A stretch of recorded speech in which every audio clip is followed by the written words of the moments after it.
का बताओ मितान 15 दिन हो गए टूरी रिश्ता ना हंसते ना बुलातेगा कहीं देखे मनाले मितान का बदुस्वा दे हटका। अरे मैं का नहीं करे मितान संजय कुंडे रेमन नौरन भैया सब पे कहनल माने लेकिन टूरी मानवे नहीं करत का। सब पे कहनल माने ना मितान लेकिन हमार पेटी मास्टर यशवीर कुमार का कहा कहे जब कोनो रिसाज थे तो अगरबत्ती जला ले का बड़े बड़े देवी देवता तो मान जाते पत्थर के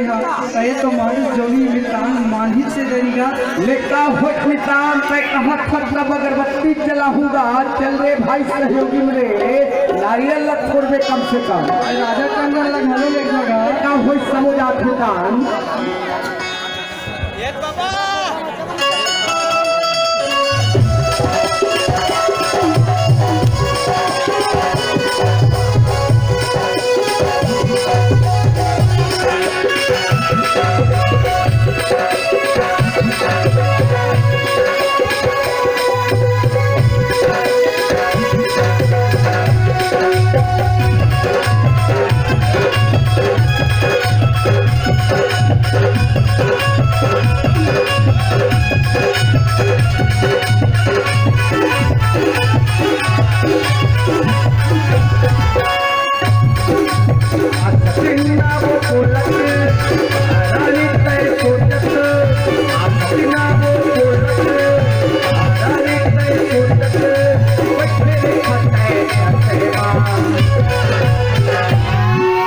अगरबत्ती जलाओ अरे आके तोरे घर में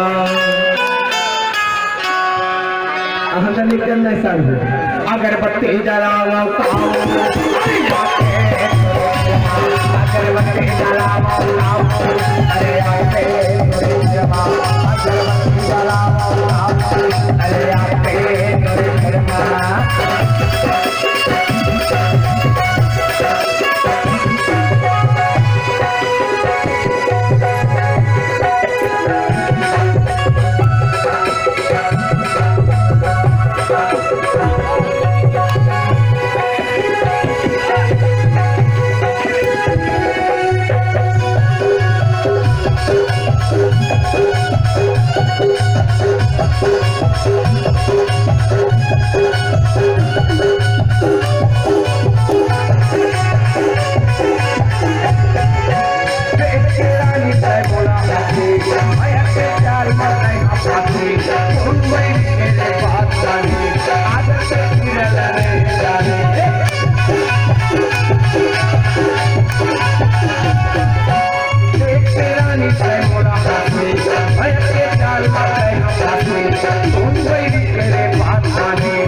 अगरबत्ती जलाओ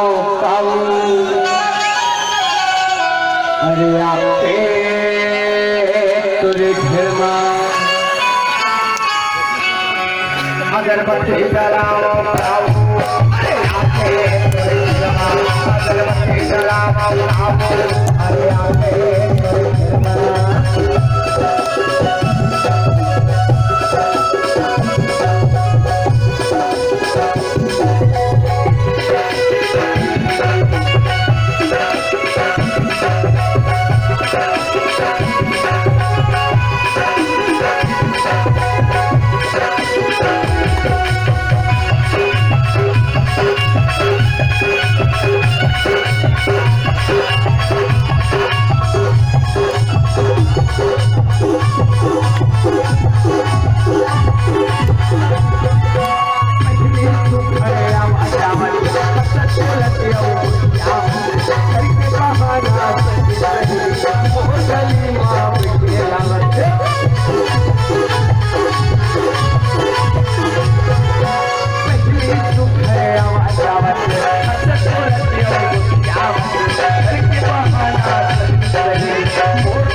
अगरबत्ती जलाओ पाओ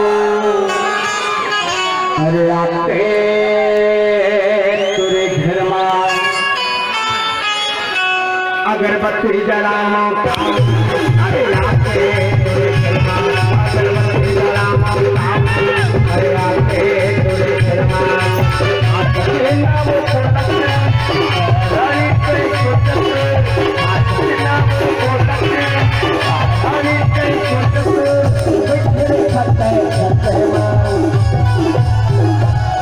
अगरबत्ती जलाओ अरे आपके तुझे घर में अगरबत्ती जलाओ अरे आपके अगरबत्ती जलाओ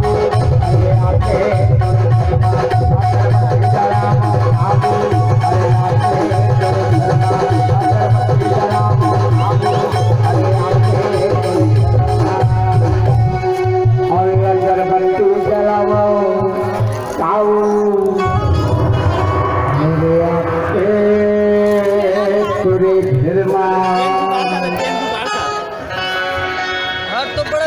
अगरबत्ती वाले अब आवाज सुन लगी।